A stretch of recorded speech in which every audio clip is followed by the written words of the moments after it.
Nos Estados Unidos, mais precisamente em Utah, ainda mais precisamente no condado de Uintah, existe uma área de 194 hectares que tem uma particularidade. É o setor do mundo com maior incidência paranormal. E é que o que acontece nessa porção de terra não se limita a apenas um tipo de anomalia. Lá convivem desde discos voadores a poltergeists, passando por portais dimensionais e criaturas ancestrais que deixariam espantados o Yeti ou o Chupacabras. Hoje vamos falar de um lugar misterioso, um lugar que cativou e cativa tantos fanáticos por histórias estranhas, como a cientistas de todo o mundo. Um lugar que passou pelas mãos de excêntricos pesquisadores e magnatas dos negócios. O que realmente acontece neste lugar? Apertem os cintos porque estamos prestes a enfrentar turbulências. Vamos nos aprofundar no famoso e enigmático Rancho Skinwalker.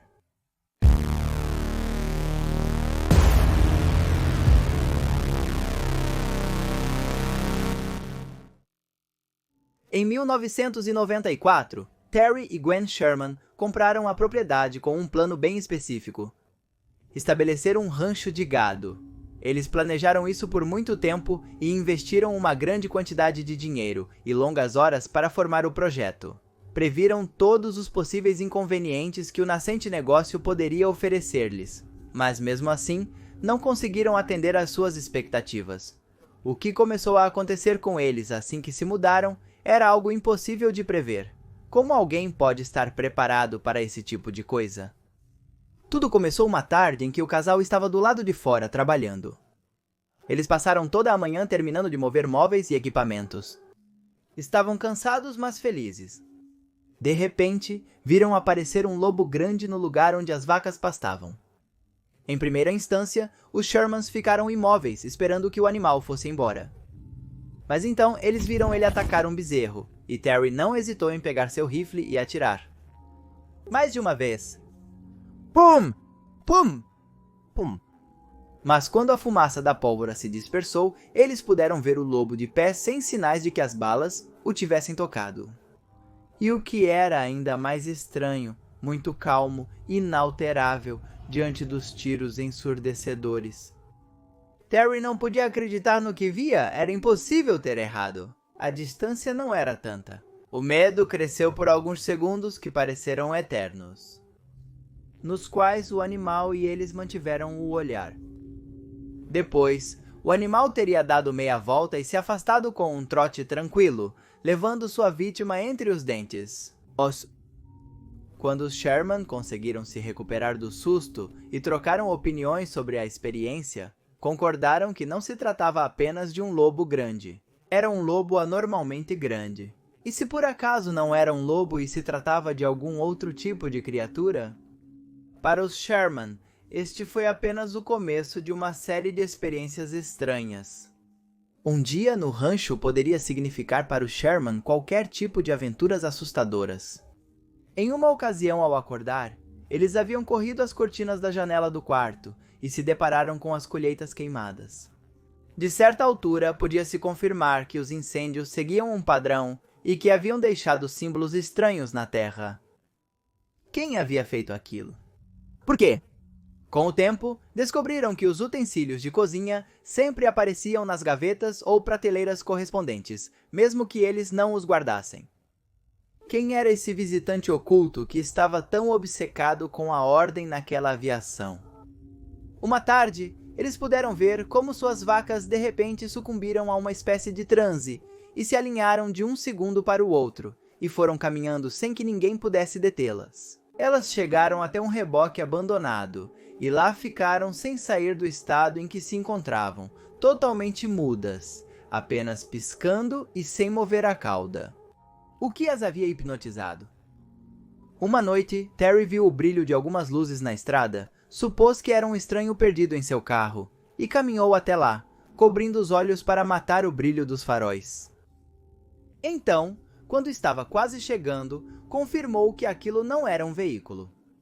Pelo menos não um veículo convencional. Naquele momento, o objeto se elevou e se perdeu no firmamento. Quando o gado começou a ser mutilado, os Sherman chamaram a polícia.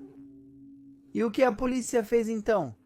Encolher os ombros diante dos cadáveres mutilados com precisão cirúrgica. Mas não eram apenas os Germans e as vacas que eram assediados.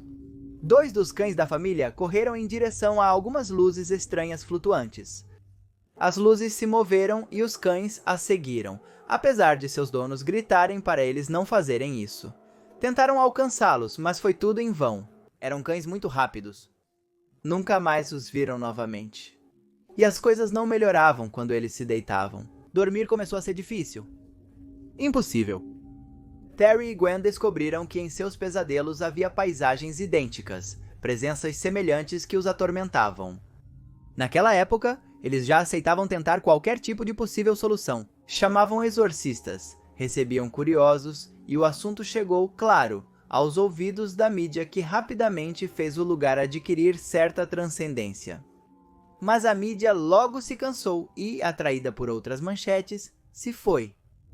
Os Sherman, por outro lado, continuavam vivendo em um epicentro de atividade sobrenatural e não viam nada de atraente nisso. Começaram a suspeitar que poderiam acabar enlouquecendo se ficassem no local. 2 anos após terem comprado a propriedade, decidiram abandonar o projeto. Em 1996, venderam sua terra e deixaram a propriedade para sempre. A pergunta então é muito óbvia. Quem poderia estar interessado em comprar um terreno que os jornais já haviam viralizado e já haviam dado o apelido de lugar maldito? A resposta então é ainda mais óbvia, um homem chamado Robert Bigelow. Robert Bigelow é um magnata fascinado pelo paranormal desde os 12 anos, idade em que seus avós lhe contaram de forma muito séria que haviam entrado em contato com vida extraterrestre no deserto de Nevada. O pequeno Bigelow prometeu a si mesmo que em algum momento iria investir tempo e recursos para investigar tudo o que tivesse a ver com a possibilidade de entrar em contato com seres de outros mundos. Convencido de que grande parte das evidências indicava a presença de um fenômeno objeto voador não identificado no rancho, ele investiu uma pequena fortuna e fundou o Instituto Nacional para a Ciência da Descoberta, uma organização de pesquisa em ufologia e o paranormal financiada com fundos privados. O homem criou um sistema de vigilância 24 horas por dia para poder captar qualquer atividade extraordinária que acontecesse. No entanto, os equipamentos não paravam de sofrer danos sempre que ocorria um evento anômalo. Bigelow argumentou que essas interferências inexplicáveis eram uma prova em si mesmas de que havia uma energia estranha em Skinwalker. Joseph Hicks, que estudou mais de 400 relatórios de OVNIs em Utah desde o início da década de 1950, apontou que a área era usada para a experimentação governamental de tecnologia desconhecida. Além disso, outros pesquisadores garantiram que no norte de Utah existem várias instalações militares secretas que testam com naves experimentais, e estas poderiam ser a explicação para as estranhas luzes brilhantes que os moradores locais costumam ver. Um relatório do ano de 2002 sugeriu que os OVNIs observados pelos residentes eram provavelmente as naves de teste do exército norte-americano. Outros homens que trabalhavam com Bigelow propuseram outras teorias. Esses sujeitos eram Colin Kelleher e George Knapp. Vamos falar um pouco sobre eles. George Knapp é conhecido pelo público por seus variados trabalhos sobre fenômenos paranormais. No final dos anos 80, Knapp publicou a história de Bob Lazar, que afirmou ter trabalhado como empregado em uma instalação secreta chamada S4, localizada na Área 51. Segundo seu testemunho, ele foi convocado para investigar o tipo de sistema de propulsão que os OVNIs usam para assim emulá-lo. A investigação de Knapp sobre o caso de Bob Lazar recebeu vários prêmios em 1990. No final daquela década, Knapp foi investigar o rancho Skinwalker, seduzido pelas histórias que eram contadas sobre ele e ganhando a confiança absoluta de Bigelow. Lá, Knapp conheceria com Kelleher, outro investigador do estranho e divulgador científico. Uma vez instalado no local, Kelleher afirmou ter visto uma grande criatura humanoide, na noite de 12 de março de 1997, que espiava a equipe de pesquisa de uma árvore. O cientista detalhou que a figura estava a cerca de 50 metros de distância e que os observava de um galho de uma árvore a 6 metros do chão. Knapp e Kelleher uniram forças e publicaram um livro, A casa do Skinwalker, a ciência se confronta com o inexplicável em um remoto rancho de Utah. Naquelas páginas, os autores registraram o que haviam descoberto ao estudar um pouco a história do assentamento onde se encontravam. Ambos se interrogaram com membros da tribo que habitava o local em outros tempos, e ficaram surpresos. Segundo o livro, os membros da tribo Uther reconheceram que estranhos fenômenos de outro mundo ocorriam na área há séculos. De fato, desde a chegada dos primeiros exploradores europeus, foram registrados objetos estranhos nos céus de Utah. Em 1776, o missionário franciscano Silvestre Vélez de Escalante, um dos primeiros a se aventurar na América do Norte, escreveu sobre umas incomuns bolas de fogo que apareciam à noite sobre o acampamento. Mas o povo Ute não acredita que tudo o que é estranho venha do espaço exterior. De acordo com o povo Ute, os fenômenos estão relacionados com uma maldição dos índios Navajo. A mitologia deles conta que os Navajo enviaram criaturas sobrenaturais que podem mudar de aparência e que são capazes de adquirir uma forma entre humana e animal. Eles fizeram isso para que habitassem o lugar e punissem os Ute por ofensas antigas. O nome dessas criaturas é Skinwalkers. Na verdade, dizem que um Skinwalker vive no Dark Canyon, além do rancho, dentro de uma caverna de muitos séculos de idade. Em 2008, o trabalho de Bigelow no rancho atraiu a atenção do governo dos Estados Unidos da América. Supõe-se que, posteriormente, o projeto e Bigelow se associaram a um programa de orçamento negro financiado pelo Pentágono. Apesar de tudo, Bigelow mostrou-se decepcionado. Alegou que, diante da ausência de provas empíricas, se retirava do assunto. Ele não saiu convencido de que o lugar não estivesse encantado, mas sim convenceu-se de que esse encantamento existe numa qualidade de inverificável. Por um tempo, o rancho saiu do olho público, até 2016. Naquele ano, outro magnata, desta vez do setor imobiliário, de nome Brandon Fugal, adquiriu o rancho Skinwalker e desta vez se encarregou de levá-lo ao estrelato. Fugal visitou o lugar pela primeira vez alguns dias antes de fechar a compra, e logo se viu encantado pela riqueza visual de uma paisagem natural e imponente, que contrastava com altas cercas de arame farpado. Seus primeiros 6 meses como proprietário do rancho foram relativamente tranquilos, até que sua recém-instalada equipe de segurança capturou fotografias e vídeos de objetos incomuns que não puderam ser identificados voando sobre o terreno à luz do dia. Numa primeira instância, Fugal manteve-se cético, mas no outono de 2016, sua perspectiva sobre o rancho mudou completamente. Com ela, mudou sua maneira de entender o mundo. Fugal passou a ser um crente. Naquela jornada que o marcaria para sempre, ele pôde observar com seus próprios olhos o que, em sua opinião, era um disco voador bem acima do Planalto. A partir de então, a instalação de um programa de vigilância observacional e científica nos instrumentos adequados tornou-se a principal prioridade de sua administração.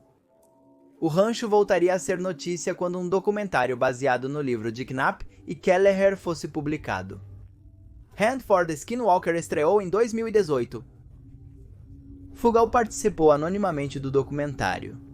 Em sua entrevista em câmera, sua voz está distorcida e apenas sua silhueta é mostrada. Mais recentemente, Fugal tornou-se o centro das atenções com a estreia de O Segredo do Rancho Skinwalker no canal History, onde os diferentes fenômenos do rancho são investigados com equipamentos tecnológicos e com um olhar racional. Fugal é fundamental na frente e atrás das câmeras. A exposição levou muitos a questionarem sobre sua vida. Assim, o público pôde saber que Fugal é um cinéfilo fervoroso, com uma forte inclinação pelos filmes de ação dos anos 80 e 90. A coleção de lembranças de filmes em seu escritório na Salt Lake Colors poderia preencher um modesto museu de cinema, e esse escritório nem mesmo abriga sua coleção completa. Ele também é fanático pela música dos anos 80 e possui uma coleção de livros históricos raros que constituem uma fortuna inestimável. Apesar de muitos o verem como um homem de negócios que na verdade não acredita em nada do que diz, Fugal continua abastecendo uma equipe multidisciplinar de cientistas e pesquisadores, com a esperança de revelar a verdade sobre os episódios inexplicáveis do rancho. Fugal chegou à conclusão de que há uma inteligência na propriedade que interage com todos que a rodeiam. Eric Barth. O principal investigador contratado por Fugal supõe que Skinwalker está localizado sobre algum tipo de fonte de energia, ou um portal que gera um certo fenômeno interdimensional.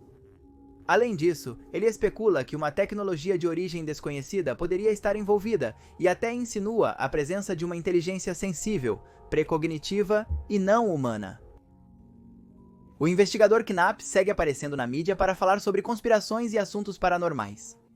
Robert Bigelow permanece um excêntrico.